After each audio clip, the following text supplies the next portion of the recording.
Hi, this is Faxi Nadu. I'd like to show you another one of our cool synths, one of the machines that we like the most, the Yamaha DX200. This is a really unique machine. Most DX devices are kind of more like a keyboard design. Well, not kind of, all of them are a keyboard design. Most of them traditionally don't even have a filter. Stuff like Novation's FM7, FM8, and other more current FM synths do have filters inside, but what this thing does is it does look like a groove box, but it does have a full-fledged 6 operator FM engine inside, so it can do basically really most of the 80s and 90s kind of FM sounds. It can load DX presets from the various DX iterations, and it can serve as that kind of machine as well. But what it also can do is, if you look at it, it does look like a groove box. It kind of Yamaha's answer, I guess, or don't know exactly if they were released at the same time, but similar vision to the Korg Electribe series. I do think the build itself, if you look at it, it is much better than the Electribes. First of all, it's thicker, has a lot more it has a lot more weight. It's kind of less thrown around in the Electribes. The knobs are, to me, are better quality. The layout itself and everything the machine provides is much more in depth than most of the Electribe machines. The one criticism I have for the design, as you can see, my data knob is gone, and I have seen other devices, both the DX200 and the other box that is the same, which is the AN200, which is based on AN technology. I've seen other devices that have the data knob gone. Not only is my knob gone, but also it doesn't really work that well. See, if I'm moving it forward and it's kind of jumping around back and forth. It's not a huge issue. The thing you do the most with this knob is turn presets. You do some other things with it for parameters, but mostly for presets. It's not huge, but it's kind of annoying. So the layout itself is, on one hand, it's really nice. On the other hand, it does not include all the parameters of the synth, which is kind of weird. I mean, even through the menus and through everything, you don't have access to everything this thing can do. If you open the editor, let's say you just had the machine, and then one day you get the editor and you suddenly realize that this synth has things you didn't even know it has, like a 3-band EQ inside. There's no mention of it on the front panel or in the menus at all. So you get a 3-band EQ, and some other options pop up, like for example the drive. If I'm not mistaken, there is no option for it, and some other places, I just go around it and I'm like, hey, this does not appear anywhere. Where was it? Okay, for example, right here. The amplitude envelopes for each one of the FM operators, you get a full envelope with attack, decay, sustain, and release stages. And if you look at the synth panel itself, the only knob you have for the for the amplitude envelopes of the operators is a decay knob, and there's no way to reach the attack, sustain, and release through the synth itself. Other things. If I go around, like for example here on the unison, suddenly I see there's a detune, and again on the synth there is no mention of it. Also, kind of this matrix itself between the oscillators is not present on the synth itself. The ratios, the frequencies. So a lot of the design, I guess the Yamaha's thinking was that the voice design would be done on the computer, and or that the box itself would contain enough basic voices, FM voices, that you wouldn't want to program as much the oscillator configuration. I don't know, it's just I'm kind of making excuses for them. It's kind of weird, but I guess they did want to make it a techno box, a dance box, a hip-hop box, and not like an FM synth where I guess I can understand why they did it, because if you think of like the DX7, the way it's set up, no one actually programmed it. People would take the stock factory presets and play them, and those became like staple 80s and 90s sounds. So I guess they were thinking, okay, people are not going to configure the FM that much anyways, So we will give them the option inside the editor, but we will focus more on the playability and kind of, you know, the tweakability of the box. I think the end result is pretty cool. I must admit myself, so I criticized it, but I myself also do not open the editor that much. I mean, as much as it's cool, you know, you kind of find out that you have many more options.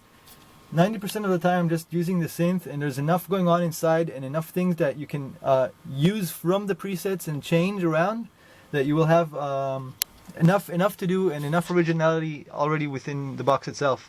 So about what's going on inside, basically, like I said, it's a six operator FM synth. You have different algorithms inside, a lot of them, I think like 20 something, 32 algorithms, different algos, and don't ask me what the hell they do. I don't think anybody knows what they do. No, I guess some people do, but if you play around with them, they do change the sound, obviously. So you have 6 FM operators. Let's forget about the editor for a minute and focus on the synth itself. So 6 FM operators that you really don't know exactly what's going on with, because like we said, it's only going on behind the scenes. What you do have is a decay knob for 3 of them, modulators, and you can influence the decay of the whole FM mechanism together if you put it on all. You also have the FM depth, how much FM, and the harmonic knob, which is like where everything is going on, like in the frequency range. So this is what you have for the oscillators. You can change the algorithm types within the machine itself, but there's just a number. It's not like on the editor where you can actually see the configuration. So those are the oscillators. There's also a noise osc section, which is pretty developed because you do have different kinds of noise, like a white noise, an upward sweep, a downward sweep, like sort of pitch noise, and a variation which is kind of like messed up sort of sample and hold variation of different noises available. A cool thing is, I think, if I'm not wrong, this is the only Yamaha DX product with a filter inside, and this is actually a multi-mode filter. If I click shift right here, I can change the filter type, and there is a band pass, a high pass, a band reject, and 12 dB, 18 dB, and 24 dB low pass filters. Of course, they're resonating filters, and similar to the AN1X, there's also a minus resonance. So that is kind of unique. You can take, it doesn't go all the way up like a positive resonance. It goes just a little bit below 0, and it kind of, I don't know, mellows the effect of what's going on with the filter. Don't usually use it that much, but it's there. And of course, you do have a filter envelope and an amp envelope, which you do have just 4 knobs, but you can easily switch between them, or you can put it like on both of them, and then the knobs will affect both envelopes simultaneously. One thing I do want to show about the editor is there in the editor, where is it? There is a pitch envelope somewhere. There we go, pitch envelope. So yeah, that does not exist on the panel as well. You do have an effects section, which you get a delay, a flanger, a phaser, and an amp which has like different simulations. I think three different simulations. Also the phaser, the effects have a few different variations on the effect itself. Parameter, wet knob. This is pretty cool for like sort of dub effects kind of stuff, because you can press a knob, play a note, put in like fast delay, close it really quickly. It's all on the synth itself. It works pretty well. Distortion switch, and you can kind of set the dry and wet on it. It sounds digital, the distortion, but it does have a kind of a nice fuzz to it. Polymode, unison, and monomode. Unison is kind of funny because, like I said, you do set the unison kind of detune amount, which is like the whole point of what's going on with the unison. You do set it on the editor instead of on the synth, which is kind of, they should have put it on here. I mean, that is one feature that I think should have been on here. LFO, which is a bit like, there's just speed right here, and to kind of change around things, you do have to get into the menu, which is kind of archaic. This is kind of like a weird thing going on with the LFO. Again, with the editor, there's much more control over the LFO as well. So that is the synth voice itself. As you can see right here, the Yamaha, like I said, is a groove box. So before we get into the rhythm tracks and the whole sequencing part, it does also function as a keyboard. So if you press keyboard, you do have you see it's an octave with the white and black buttons, and you get 1 octave, and good sounding pads actually, and good feeling pads. They feel well. They haven't worn out at all over the years. I really like them. If you don't have a keyboard at all, or if you're doing a live performance, this is actually a really good box to use as a controller, as kind of a basic keyboard if you don't need velocity sensitivity and aftertouch and stuff like that. If you're doing like techno plucks, things like that, it's great. You can move up and down on the octave scale. So this is the keyboard section.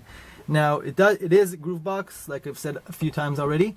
So there are other sections, except this is a synth track. If I'm clicked right here, all these knobs do operate, and they operate on the synth voice, on the FM synth voice. If I move over here to rhythm track, I have 3 of them: rhythm track 1, 2, and 3, which is again kind of like a weird way to a weird wording, because I think it should have been 1 and then 2, 3, 4. Because if you click shift later on, I'll show you on the sequencers, they're numbered 1, 2, 3, and 4.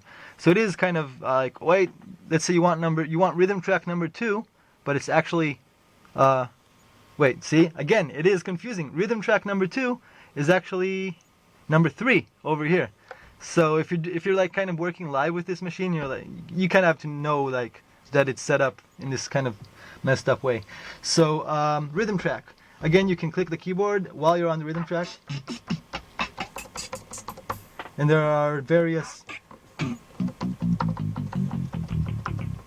Yamaha PCM sounds. They aren't that great, you know, they kind of sound like, they're not that great, but I'll show you later what we kind of use them for. So you get 4 tracks of these, and these are just the same sounds. You can program the steps and sequence, use the different sounds. So that's the voice for the synth, the voice for the rhythm tracks. Now, the usage for the synth, you can use it in a number of ways. The first obvious way would be to connect like a sequencer and play notes into the synth track. Use it as an FM synth, which is really nice, and this is one option, and we do that often as well. A synth like any other synth.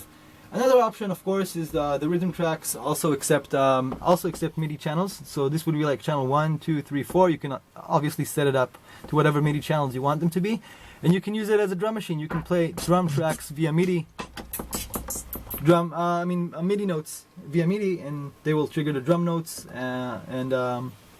Obviously, another thing that I must mention about the rhythm tracks is when you move from the synth track to the rhythm tracks, then all these parameters are not working anymore. The only section that works on the rhythm tracks, and it is separate from the synth track, is the filter and the effects. So not the effect type, but the wet, dry, and parameter of the effect. So you actually, bottom line, what you get is 4 filters. You get a filter on the synth track and a filter on each of the rhythm tracks with separate parameters. So one filter could be set up one way, and then the other one could be set up the other way, and it does not affect each other. But on the effects, you can only choose one effect. You can choose like either a delay or a phaser or an amp, but then the parameters are again for each different channel are separate. So let's get back. We were talking about what you can do with the machine. So we said you could play the synth, you could play the rhythm tracks. Another cool thing you could do is, let's say you're like a hip-hop producer or something like that, you can use it standalone. You can program your own beats or use a preset loop from inside and kind of change it around and use it for your own stuff. If it's not getting sync from anything else, standalone, just press play.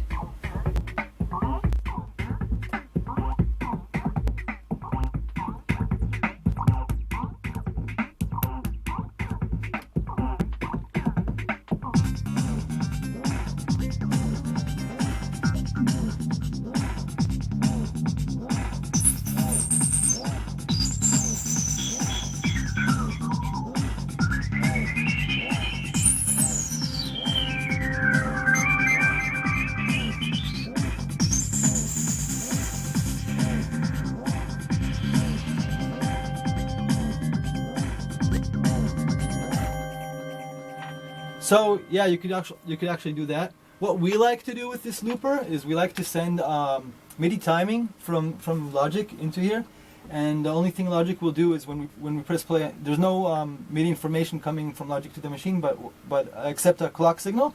So when we press play on Logic, it'll press play on the machine, and it'll play the loop. And then we will mute all the channels, for example, and take, let's say, either just the synth channel or like a pattern from the drums. For example, the synth channel, and then Logic will be giving it timing, and it'll be pressing play. And we will program a loop in here, and then we will tweak it live with our track and record.